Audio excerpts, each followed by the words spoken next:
Time now for your forewarned weather with Garrett James.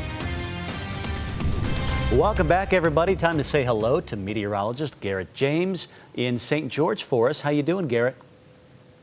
Oh, can't complain, Brian. It's Friday, the weekend's here, and the weekend forecast, well, it's looking a lot better than it is right now. Let's go ahead and take a look at the wind alerts. We do still have wind alerts in effect in northern Utah for Cache Valley. It includes Ogden, Layton, Farmington, even Bountiful. Just wind advisories, though. We're going to be looking at easterly winds coming in, sustained at about 20 to 30 with gusts at 40 to 55 being possible, and that is going to be strong enough that it could cause maybe a couple of power outages here and there. But all in all, we are going to be looking at things trying to calm down. That is the good news. Right now, we're seeing 46-mile-per-hour wind gust at Farmington, 37 in Centerville, 22 Huntsville, 23 Logan, 23 for Brigham City. However, over the last 24 hours, much stronger 70-mile-per-hour winds for Brigham City at I-15 and US 89 for Park Lane, Kaysville 66, South Weber 65, and Fruit Heights at 61 miles an hour. But thankfully, things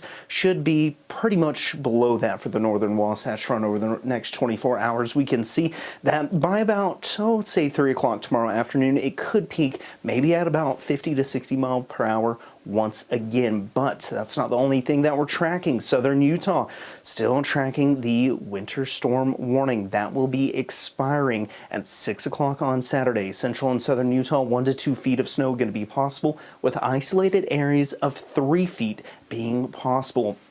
Let's go ahead and take a look at the radar, and we can see all the activity is in central and southern Utah, south of I-70, but we can see the rain-snow mixture is really taking place at a higher elevation, closer to about 6,000 feet at this point in time.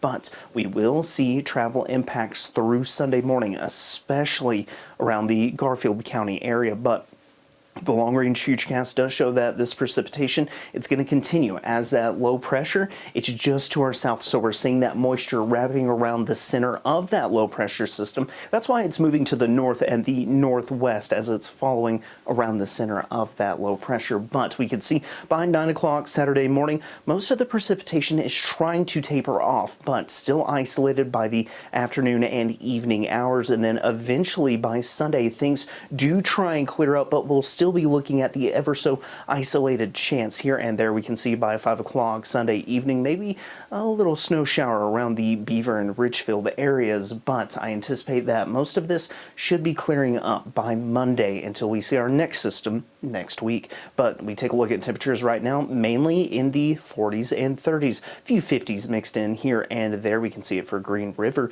but lows tonight show the 20s and 30s, 40s for St. George, and tomorrow's highs show mainly the 50s and 40s. But if we look at the Wasatch Front, tomorrow 57 for the high, 58 on Sunday, 61 Monday, 62 Tuesday, 65 on Wednesday.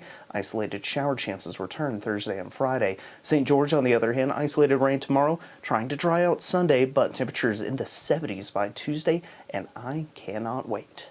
That'll be nice, Garrett. Thank you so much.